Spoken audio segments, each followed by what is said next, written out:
നമസ്കാരം. രാഹുൽ മാങ്കൂട്ടത്തിൽ എംഎൽഎക്ക് ഹൈക്കോടതി ജാമ്യം അനുവദിച്ചതിന് പിന്നാലെ ഈ കേസിനെ ചുറ്റിപ്പറ്റി നടന്ന മാധ്യമ വിചാരണകളെ കടന്നാക്രമിച്ചുകൊണ്ട് അഡ്വക്കേറ്റ് ഫെനി നൈനാൻ പരാതിക്കാരി ഉന്നയിച്ച ഗുരുതരമായ ആരോപണങ്ങൾ കോടതിയിൽ തകർന്നടിഞ്ഞിട്ടും അന്തിച്ചർച്ചകളിൽ വിധി പ്രസ്താവിച്ച മാധ്യമങ്ങൾ ഇപ്പോൾ നിശബ്ദത പാലിക്കുകയാണ് എന്ന് ഫെനി നൈനാൻ തന്റെ സോഷ്യൽ മീഡിയ കുറിപ്പിലൂടെ പരിഹസിച്ചു. മാധ്യമങ്ങൾ വലിയ രീതിയിൽ കൊട്ടിഘോഷിച്ച പല ആരോപണങ്ങളും കോടതിയിൽ നിലനിന്നില്ല എന്ന് ഫെനി ചൂണ്ടിക്കാട്ടുന്നു. പരസ്പര സമ്മതത്തോടുകൂടി ദീർഘകാല ബന്ധം തുടർന്ന ശേഷം അത് തകരുമ്പോൾ ബലാത്സംഗ പരാതിയുമായി വരുന്നത് നിയമപരമായി നിലനിൽക്കില്ല എന്ന് കോടതി നിരീക്ഷിച്ചു. പരാതിക്കാരി ആരോപിച്ച ഗർഭചിത്രം നടന്നത് അവരുടെ കൂടെ സമ്മതത്തോടു കൂടിയാണ് എന്ന് കോടതി വ്യക്തമാക്കിയതോടുകൂടി മറുഭാഗത്തിന്റെ വാദങ്ങൾ പൂർണ്ണമായും ദുർബലമായി. ബലാത്സംഗം, മുറിവേൽപ്പിക്കൽ തുടങ്ങിയ ആരോപണങ്ങളിൽ കഴമ്പില്ല എന്ന് കോടതി നിരീക്ഷിച്ചതായും ഫെനി നൈനാൻ ചൂണ്ടിക്കാട്ടി. മാധ്യമങ്ങളുടെ ഇരട്ടത്താപ്പിനെതിരെ വിമർശനം ഉന്നയിച്ചുകൊണ്ടാണ് ഫെനി നൈനാൻ രംഗത്ത് വന്നത്. രാഹുലിന്റെ അറസ്റ്റും ജയിലിലാക്കലും ആഘോഷമാക്കിയ മാധ്യമങ്ങൾ ജാമ്യ ഉത്തരവിലെ സുപ്രധാന നിരീക്ഷണങ്ങൾ ചർച്ച ചെയ്യാത്തതിനെ കുറിപ്പിൽ രൂക്ഷമായി തന്നെ ഫെനി വിമർശിക്കുന്നു. സാധാരണ ഒരു ജാമ്യ ഉത്തരവിൽ ഉണ്ടാകാറുള്ള വ്യവസ്ഥകളെ കർശനം എന്ന് വിശേഷിപ്പിച്ചുകൊണ്ട് മാധ്യമങ്ങൾ പുകമറ സൃഷ്ടിക്കുകയാണ്. മുൻപ് സമരത്തിൽ പങ്കെടുത്തപ്പോൾ ലഭിച്ച ജാമ്യത്തെക്കാൾ ലഘുവായ വ്യവസ്ഥകളാണ് ഇപ്പോഴത്തേത് എന്ന് അവർ മറച്ചു പിടിക്കുന്നു.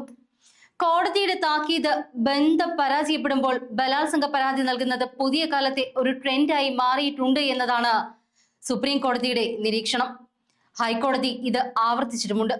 ഇത്തരം പ്രവണതകളെ സുപ്രീം കോടതി അപലപിച്ചിട്ടുണ്ട് എന്ന വസ്തുത എന്തുകൊണ്ട് ചർച്ചയാകുന്നില്ല എന്ന് അദ്ദേഹം ചോദിക്കുന്നു. കിളിക്കുഞ്ഞിന്റെ കരച്ചിൽ പോലെ എന്നൊക്കെ നാടകീയമായ ഡയലോഗുകൾ അടിച്ച് വൈകാരികത സൃഷ്ടിച്ച ചാനൽ അവതാരകർ സത്യങ്ങൾ പുറത്തു വരുമ്പോൾ ഒളിച്ചോടുകയാണ്. സത്യങ്ങൾ എത്ര കാലം മറച്ചു വെച്ചാലും അത് പുറത്തു വരുമെന്നും അന്ന് മാധ്യമ വിചാരണ നടത്തിയ പലരുടെയും മുഖംമൂടികൾ അഴിഞ്ഞു വീഴുമെന്നുമാണ് ഫെനി നൈനാന്റെ കുറിപ്പിന്റെ ഉള്ളടക്കം. ഫെനി നൈനാന്റെ കുറിപ്പിന്റെ പൂർണ്ണരൂപം ഇങ്ങനെ: പരാതികൾ വാർത്തയാക്കുകയും അറസ്റ്റും ജയിലും പ്രമേയമാക്കി അന്തിച്ചർച്ചകൾ നടത്തുകയും ചെയ്തിരുന്ന മാധ്യമങ്ങൾ ഇന്ന് നിശബ്ദരാണ്. അവർ ഇന്ന് ചർച്ചയാക്കുന്നത് ജാമ്യ വ്യവസ്ഥകളാണ്. അത് കർശനമാണ് എന്നതാണ്. എന്നാൽ ഇതിലും കർശനമായ നടപടികളാണ് അയാൾ സമരം നടത്തി ജയിലിലായിട്ട് ജാമ്യം കിട്ടിയപ്പോൾ ഉണ്ടായിരുന്നത്. ഏത് കേസിലും ജാമ്യത്തിലാകുമ്പോൾ ഇത്തരം വ്യവസ്ഥകൾ ഉണ്ടാകാറുണ്ട് എന്ന് മറന്നുകൊണ്ടാണോ മാധ്യമങ്ങൾ ഓരോന്നിരുന്ന് പുലമ്പുന്നത്?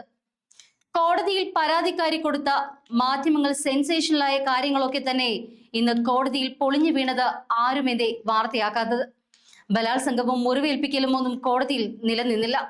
ഗർഭചിത്രം നടന്നിട്ടുണ്ടെങ്കിൽ പരാതിക്കാരിയുടെ സമ്മതത്തോടു കൂടിയാണ് എന്ന് കോടതി പറഞ്ഞു. നല്ല പോലെ ബന്ധത്തിലിരുന്നിട്ട് പിന്നീട് ആ ബന്ധം തകരുമ്പോൾ കൊടുക്കുന്ന ഇത്തരം ബലാത്സംഗ പരാതികൾ നിലനിൽക്കില്ല എന്ന് കോടതി പറഞ്ഞത് ചർച്ചയ്ക്ക് വെക്കേണ്ടതല്ലേ?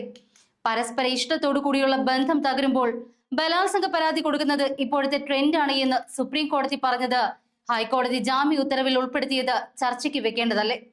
ഇത്തരം പരാതികളെ സുപ്രീം കോടതി അപലപിച്ചിട്ടുണ്ട്. ഇത് ഹൈക്കോടതി ഗൗരവത്തോടെ കൂടി തന്നെ പറഞ്ഞത് ചർച്ചയ്ക്ക് വെക്കേണ്ട കാര്യമല്ലേ?